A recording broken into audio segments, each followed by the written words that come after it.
Hola, ¿cómo están? Mi nombre es Guillermo Cerda, bienvenidos una vez más al canal. Y hoy vamos a ver cómo replicar la bobina Anti-Lens de Alex Manzanero.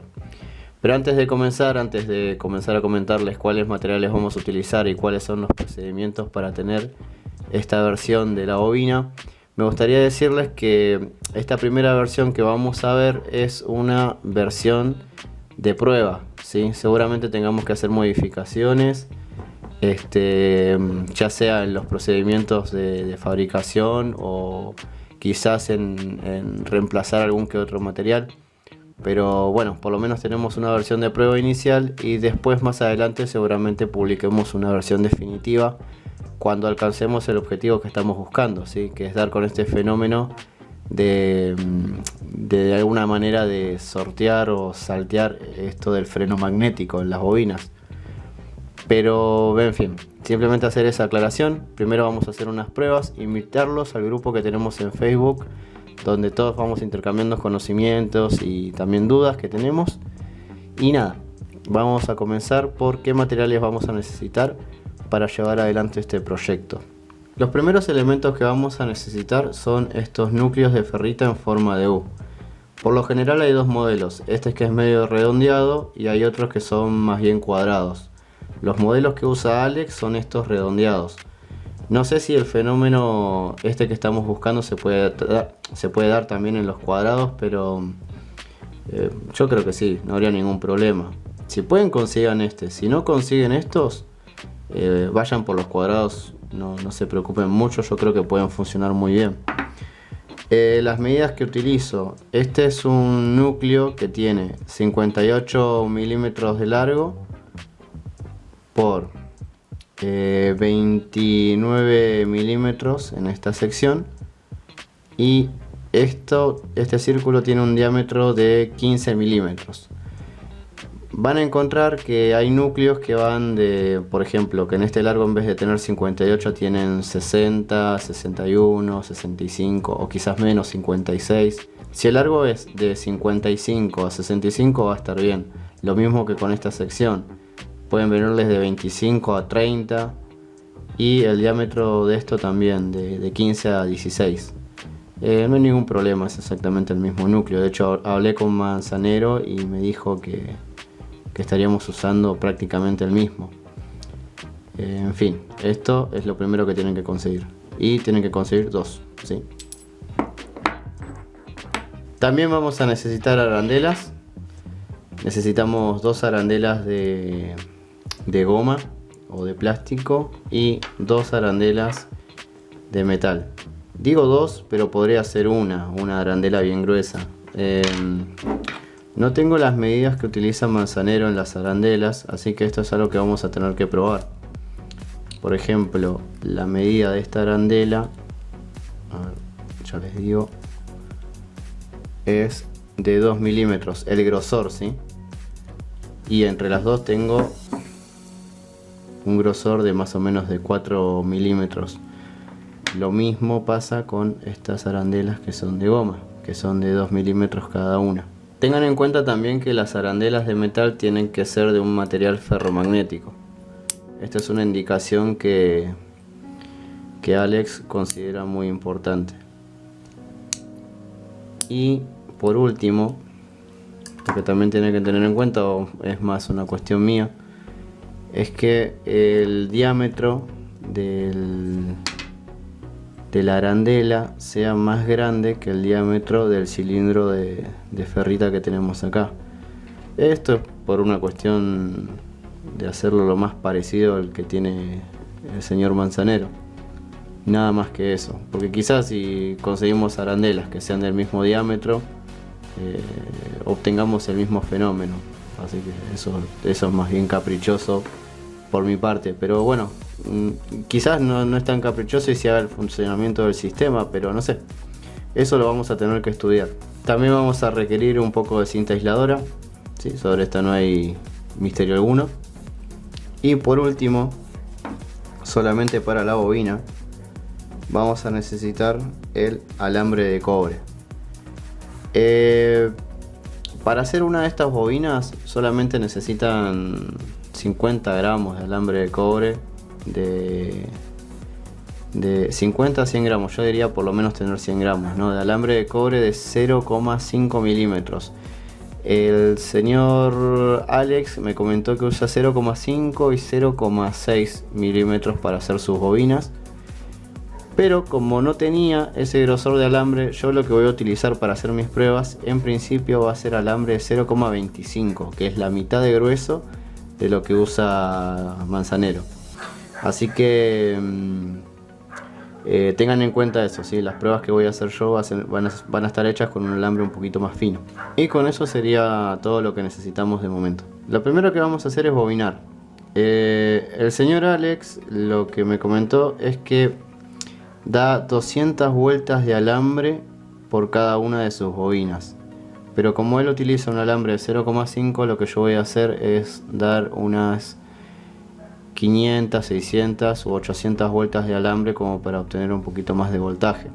Aunque voltaje también depende de otros factores, ¿no? Pero bueno, le voy a dar el doble de vueltas de la que él da a las bobinas, solamente para intentar, al menos en parte, garantizar de tener la misma cantidad de alambre que la que él utilizó. Así que lo que tienen que hacer es eso, básicamente. Si van a utilizar un alambre 0,5 o 0,6, den de 200 a 300 vueltas. Pero si usan un alambre un poco más fino, den un poco más, ¿sí? La cuestión acá es ir bobinando de a poco, de un lado hacia el otro, de la forma más pareja que se pueda. Los que tienen bobinadora casera utilizarán la bobinadora, y los que no, bueno, lo hacen manualmente. Les lleva un poquito más de tiempo, pero se puede tranquilamente. Una vez que terminen de bobinar, en mi caso yo di unas 800 vueltas, lo que tienen que hacer es ponerle cinta aisladora a la bobina, así les va a quedar compacta. Y la siguiente prueba que pueden hacer es, bueno, en principio sacar el esmalte a las puntas.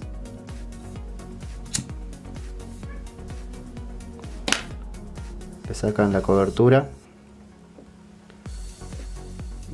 de una de las puntas y de la otra.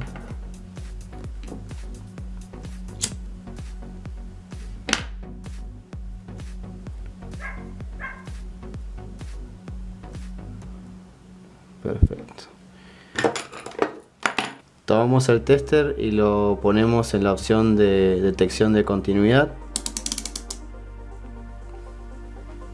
Lo probamos.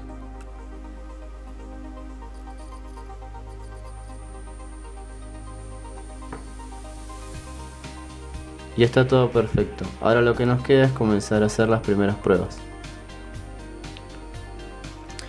Primero voy a hacer una prueba de voltaje muy pequeña y muy sencilla, ¿sí? Con un rotor de imanes pequeñitos, movidos por un motorcito de 12 voltios. Así que el voltaje que van a ver es pequeño por estas razones. No estoy usando imanes muy grandes ni muchas revoluciones por minuto. Pero para graficar un primer ejemplo de lo que estaría generando la bobina es suficiente. Así que vamos a poner el multímetro en corriente alterna. Ahí lo tenemos. Y primero, no, en las bobinas, entre los núcleos no tengo ningún separador, ¿sí? Vamos a ver qué genera.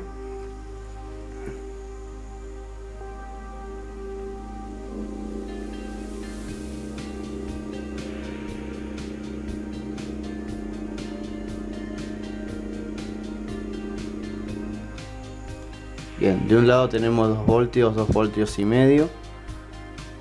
Vamos a ver del otro borde qué es lo que conseguimos.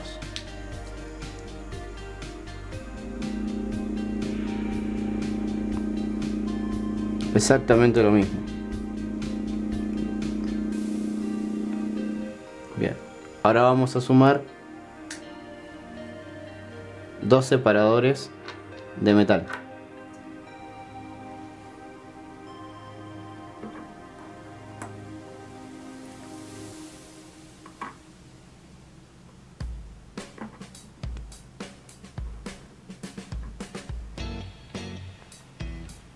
y vamos ahí.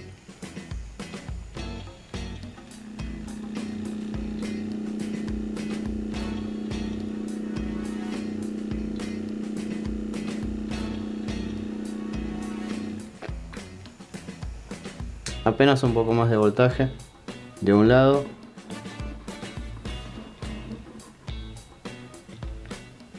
Y del otro vamos a ver.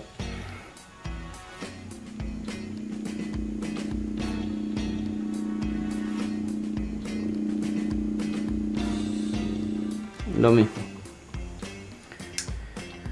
Ahora observen qué pasa si yo sumo una arandela de goma. Vamos a medir primero del lado del metal.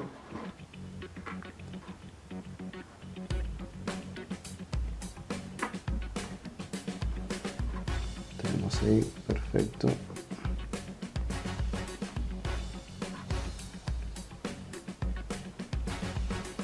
Vamos ahí.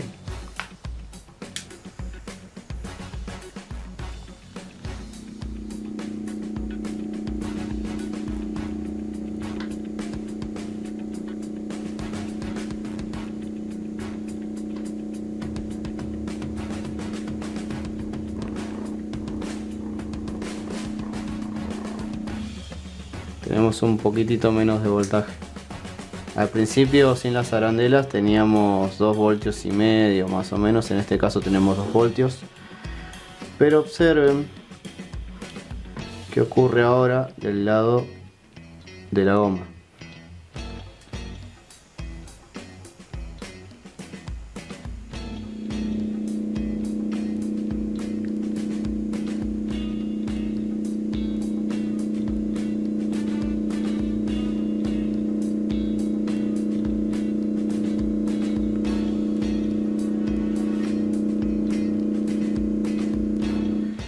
Del lado de la goma se duplica el voltaje. Del lado contrario casi no baja nada, pero del lado donde tenemos la goma el voltaje casi se duplica. De hecho, si lo acomodo mejor al rotor de imanes se va a 5 voltios. Obviamente que el voltaje es muy poco, porque lo que estoy utilizando para inducir el campo magnético es muy pequeño y tiene pocas revoluciones, ¿no?, por minuto.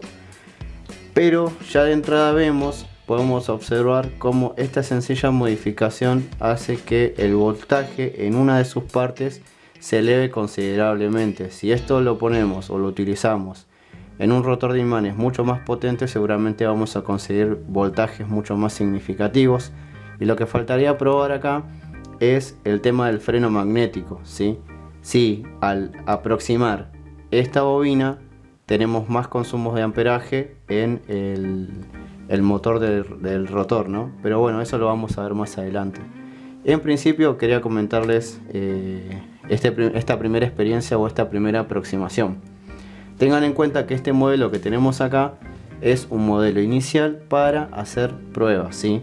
Una de las variables con las que podemos jugar es la distancia que hay entre los núcleos, ¿sí? Agregar más arandelas o menos arandelas para ver cuál es el punto medio que tiene mayor rendimiento.